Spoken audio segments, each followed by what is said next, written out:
Good evening and welcome to tonight's Bible study. We are doing Proverbs 4, and it reads, "Listen, my son, to your father's instruction. Pay attention and gain understanding. I give you song learning, so do not forsake my teaching. For I too was a son to my father, still tender and cherished by my mother. Then he taught me, and he said to me, Take hold of my words with all your heart. Keep my commands, and you will live. Get wisdom, get understanding. Do not forsake my words or turn away from them. Do not forsake wisdom, and she will protect you.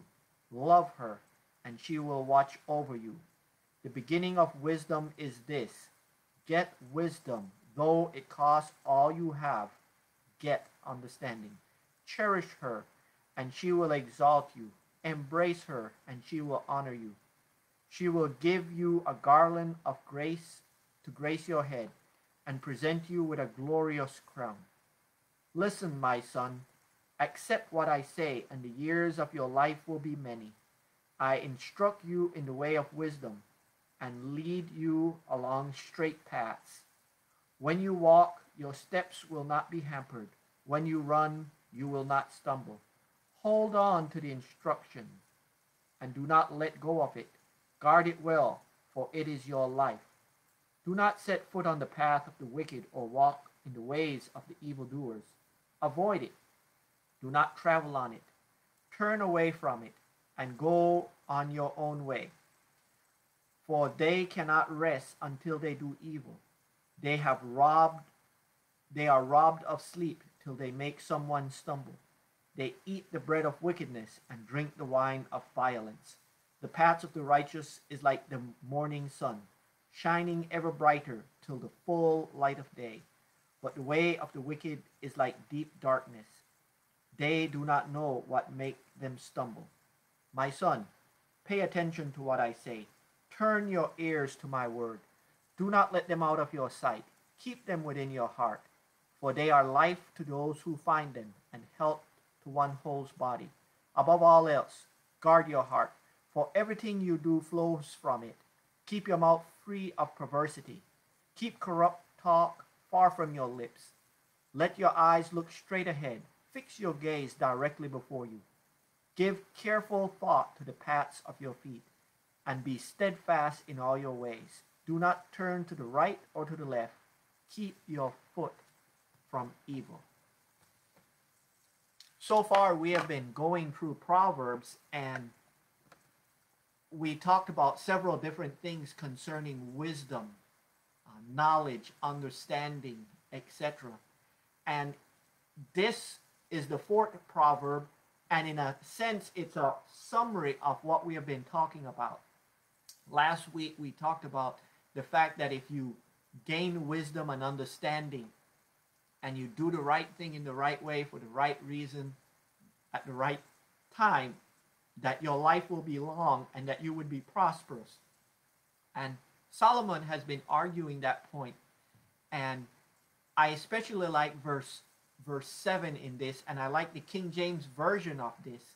I know I've been reading from the New International Version, but the King James Version have said, "In all you're getting, get knowledge." And unfortunately, a lot of people go after the wrong thing. They want to get more money, they want to get cars, they want to get house, boat, what I call toys. They want a wife and kids, and they want the pretty girl, you name it. And unfortunately, they go after the wrong things. And when I read that verse as a teenager, "In all you're getting, get wisdom, get understanding," it really made an impact on me. As I said in the first part of this lesson, the person who started me down this road, I was a 13-year-old kid, and he was a 72-year-old man, and he became my teacher and my mentor, and he talked with me concerning these verses, and especially chapter 4, verse 7. It said, and we were reading the King James Version back then. That was 41 years ago. And I remember it made an impression on me. In all your getting, get understanding. And at that time, as a teenager, I was in school, and um, his advice to me, and you have to remember, he kept calling me and everybody else that was younger cowboy. He said, cowboy, while you're in school, get as much education as you can. Study and learn. The education system is free, but unfortunately, a lot of people don't take advantage of it because people think that if something is free, it means it is worthless and junk. And his advice to me is, while you're in school, you're having to pass the time anyway, 8+ hours in the building. You might as well get an education. And unfortunately, that advice is not heeded by a lot of people. They go to school and they see school as an opportunity to visit with their friends. They see school as an opportunity to do sports. They see school as boring, and they waste the time in school. And I remember as a teenager when he said, in all you're getting, because at that time I was also working for him. And I remember it only too well. As a 13-year-old kid, I was getting $2 an hour, which doesn't sound like a lot of money, but again, his what I learned and from him was far more valuable than the $2 an hour that I earned from him. And his point, as we were discussing this particular Proverbs, is, I especially like Solomon's metaphor of saying, my son, my child. He said, cowboy, just as this proverb said, listen to what I'm saying. And unfortunately, as I mentioned, a lot of times we do not listen. The first thing that we have to do in order to gain knowledge is to pay attention, to listen. Unfortunately, as I went back to school during those days, I remember kids that were in school that slept in class. They were forced to be there because they had to be there because their parents forced them to be there. And they basically just passed through. They knew they weren't going anywhere. And they got their high school diploma. And that was it. They only went because they were forced to go to school. Some of them, unfortunately, never read a book the day after they graduated, unless it's something that they're forced to read. And here's my point. They got a diploma, but they did not get the knowledge or the skills or the understanding that they need. And far too often, because our education system is free, they see it as junk. And so Solomon, in advising his son, is the word he used, he said, I too was a young child once, and I was on my father's lap. And let's read that. It said, verse 3, it says, I too was a son to my father, still tender and cherished by my mother. And his advice to his son, to his student, is pay attention. Do not forsake my teaching. Listen and pay attention and gain understanding. And for me, paying attention meaning you really have to listen. And listening is, there's a vast difference between listening and hearing. A lot of people hear the words, but they do not understand it and they do not study it. And the only way we as Christians learn and grow, as I mentioned, I've been studying the Bible now for 43 years. 43 years. And during all that time, I keep rereading the same book. And, some people think it's crazy to read the same book. But here's the thing. We only learn and understand by repeating. I mentioned a couple weeks ago that the way we learn is either by shock or by study. Unfortunately, a lot of people aren't willing to study. And Solomon's advice is, in all you're getting, get knowledge. And the only way you get knowledge is by studying. And I'm saying not just only biblical knowledge, but we should indeed study and learn, because the Bible does instruct us to be as wise as serpent, and innocent as doves.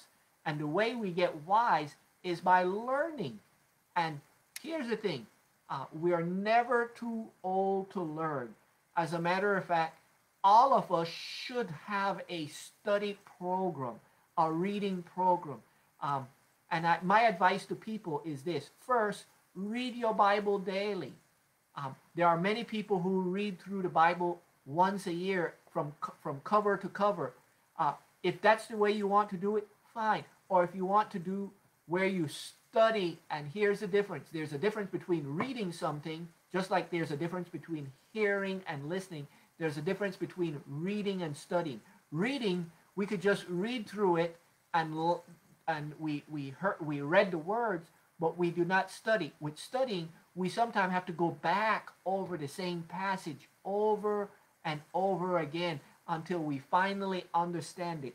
And Solomon's advice there in verse 7 of this chapter, in all you're getting, get knowledge. I started off by saying a lot of people go after the wrong thing. They go after money. A story that I want to share with y'all, I remember when I graduated from high school, I was 16. I was still young, and I had a choice at that time. It either go to college or go to work at the local manufacturing, which was called tubular finishing work. And what they manufacture was pipes for oil drill. And again, I was in Texas, and they were producing oil drilling pipes. And here was my choice: to work for minimum wage and go to school, in other words, go to college, which meant I was going to work for $4 an hour, or to get a job at this local factory for $15 an hour. And I remember again, Mr. Buchanan, or as I called him, Mr. B, pointed out to me, Cowboy, in all you're getting, get understanding, get your education, because education can lead you out of poverty.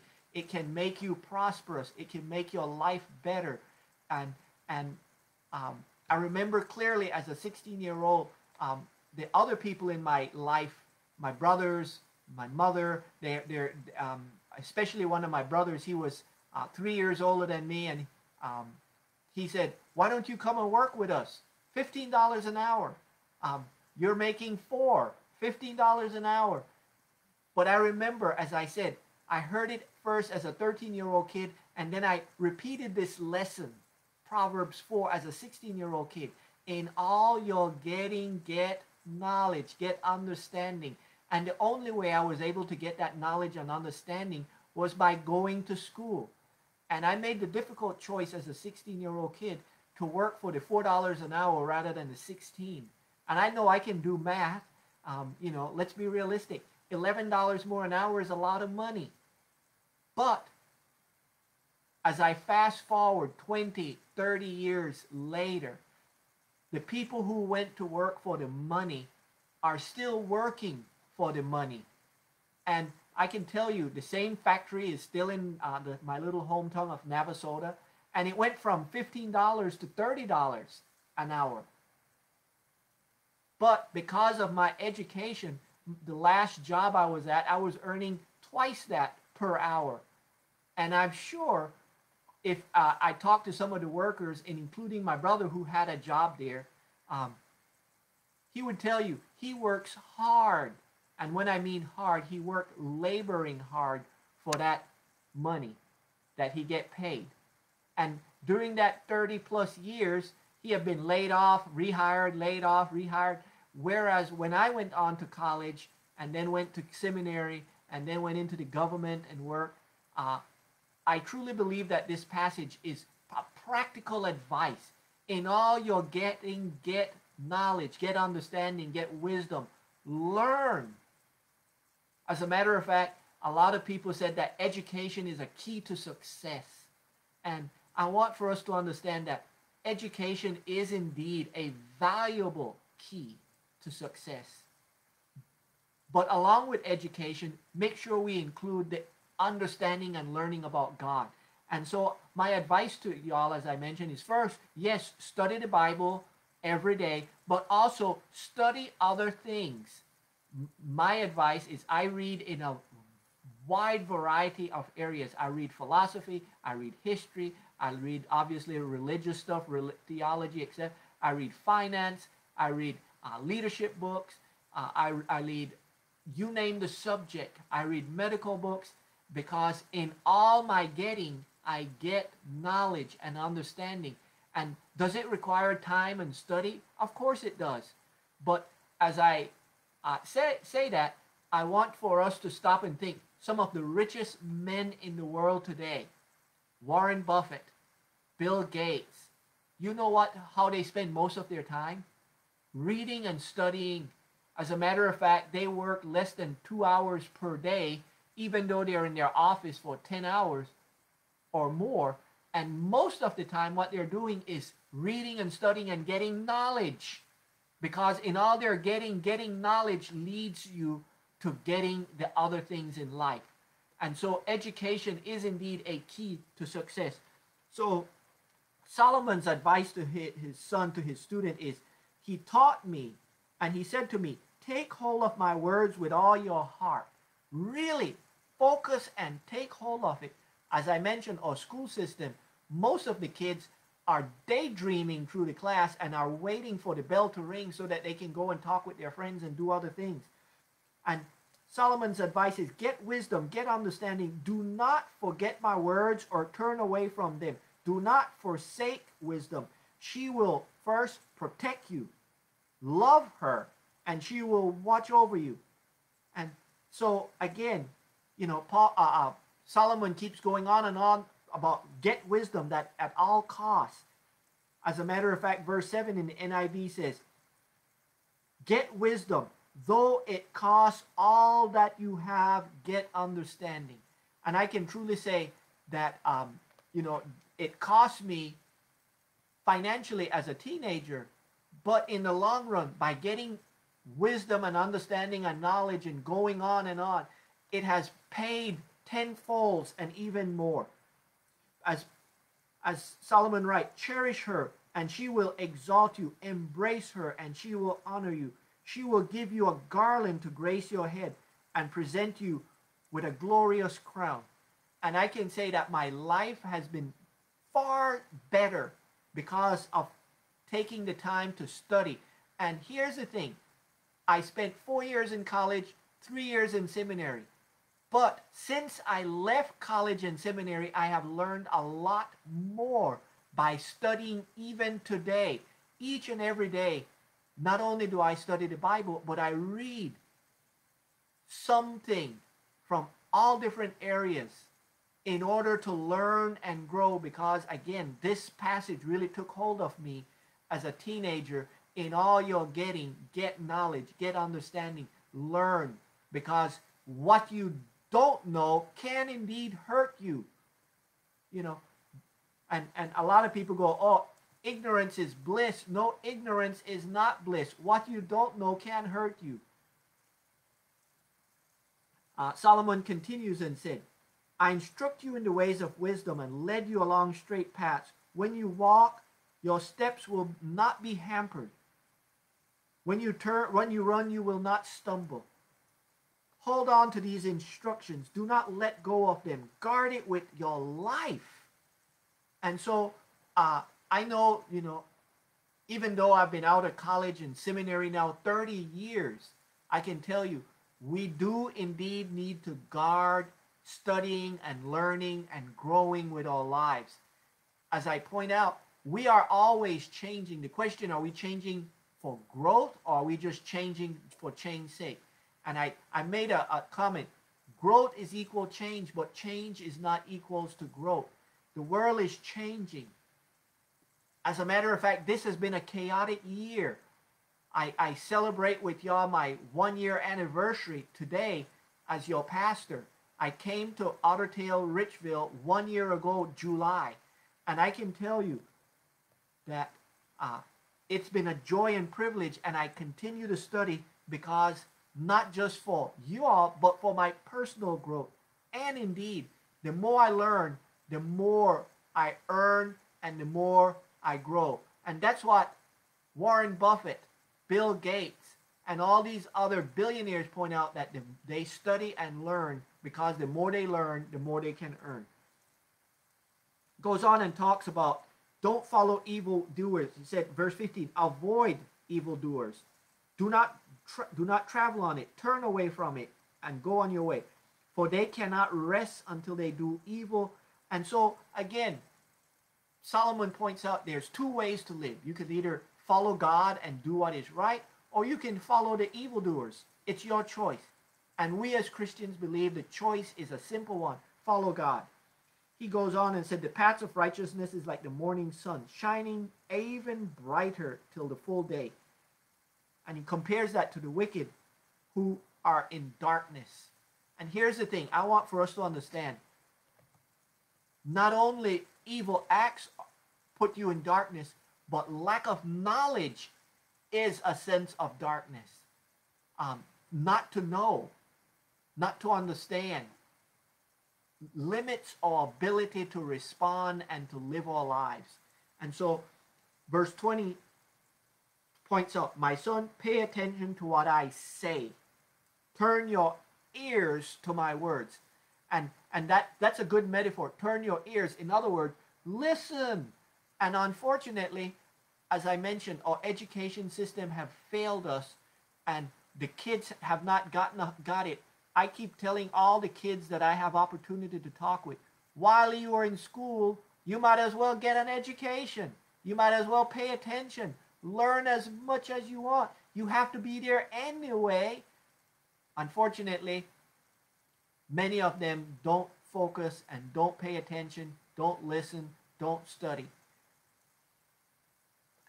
Solomon continues with that idea. It said, do not let them out of your sight. Keep them within your heart. In other words, learn until it becomes a part of you. That not just head knowledge, but emotionally. Learn. That's what the heart is. Make it a part of your subconscious mind. And here he repeats that idea that we talked about last week. For they are life to those who find it, and health to one's whole body.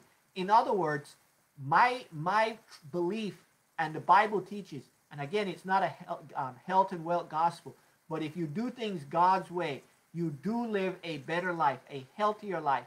You live a better financial life. You live, in reality, being a Christian is the best life in all ways. You're healthier, you're physically better, and you're wealthier.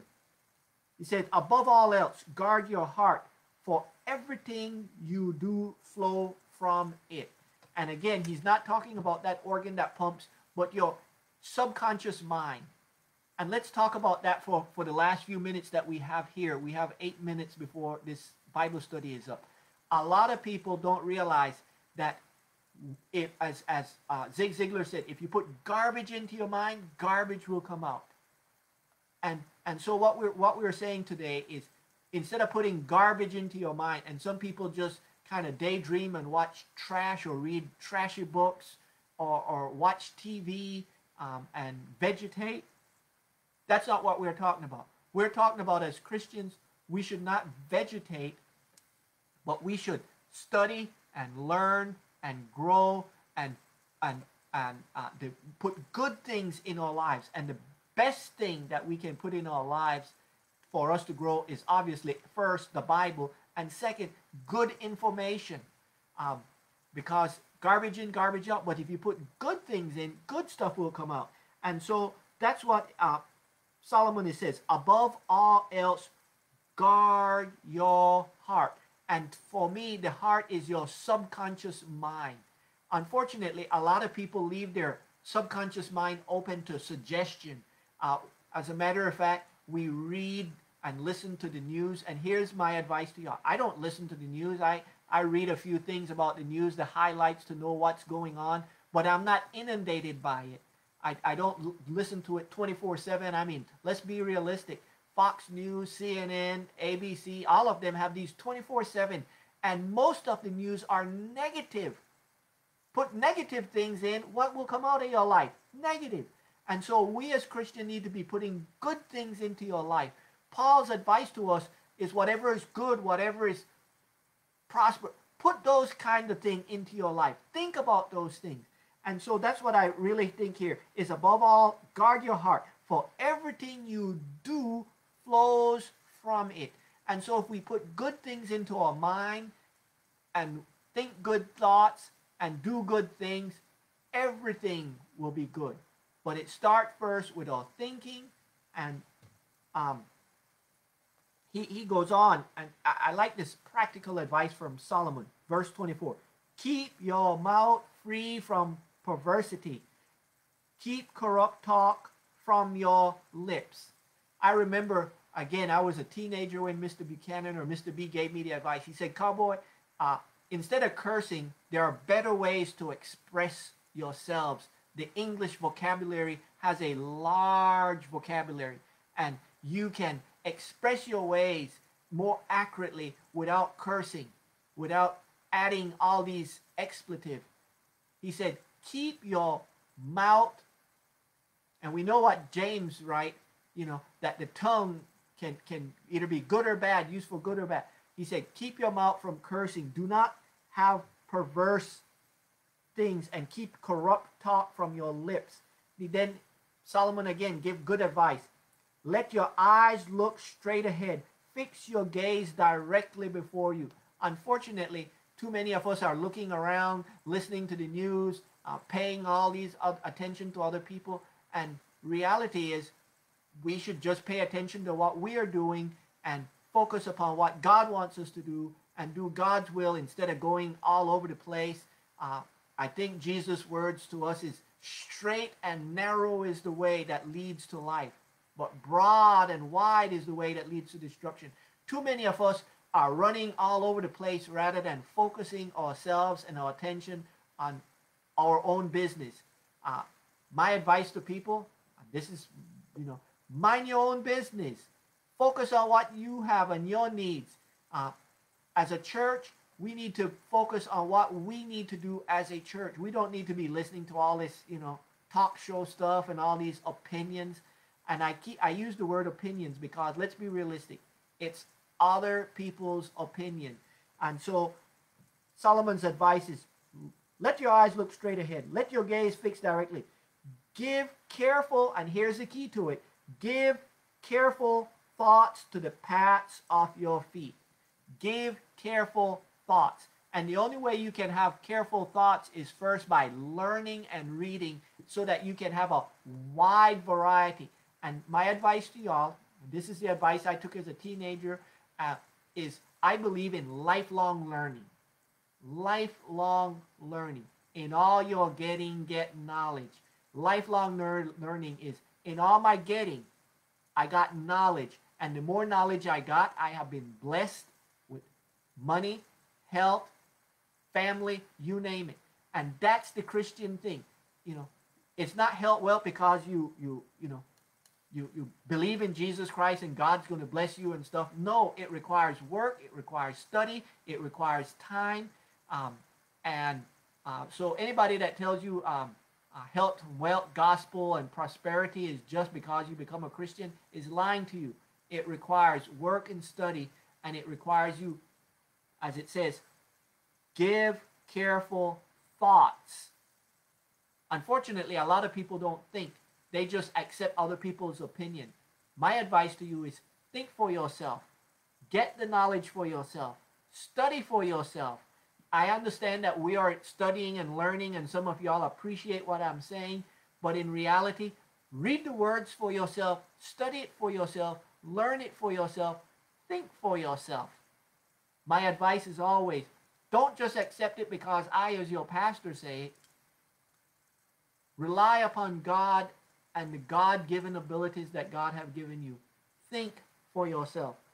It said, give careful thoughts to the paths of your feet, and be steadfast in all your ways. Do not turn to the right nor to the left.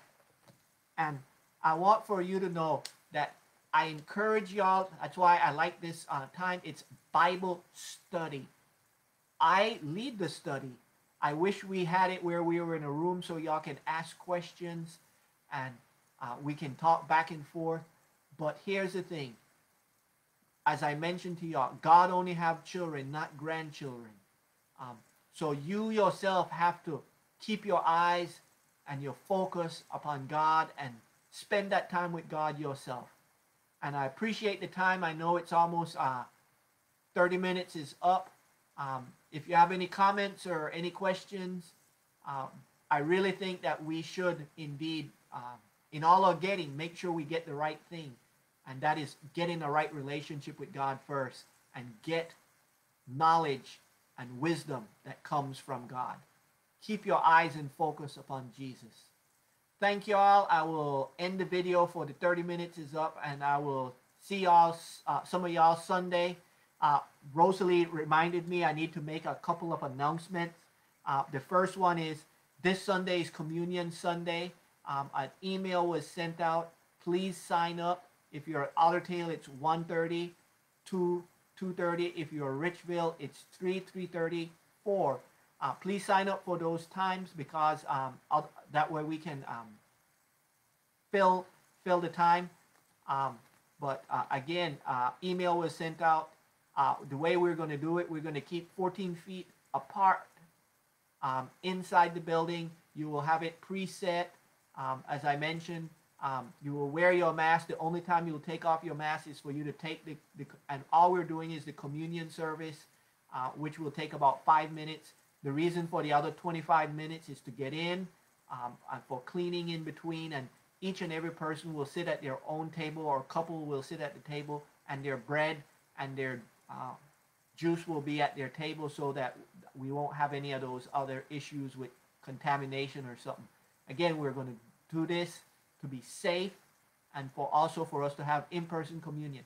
If you want to do communion, we will be doing communion at Ottertail, the service. We won't be actually taking the elements, but if you want to prepare and have yourselves some bread and some juice ready while we're doing communion, you can partake of that at home. So there's two choices: either in person, please sign up if you're going to do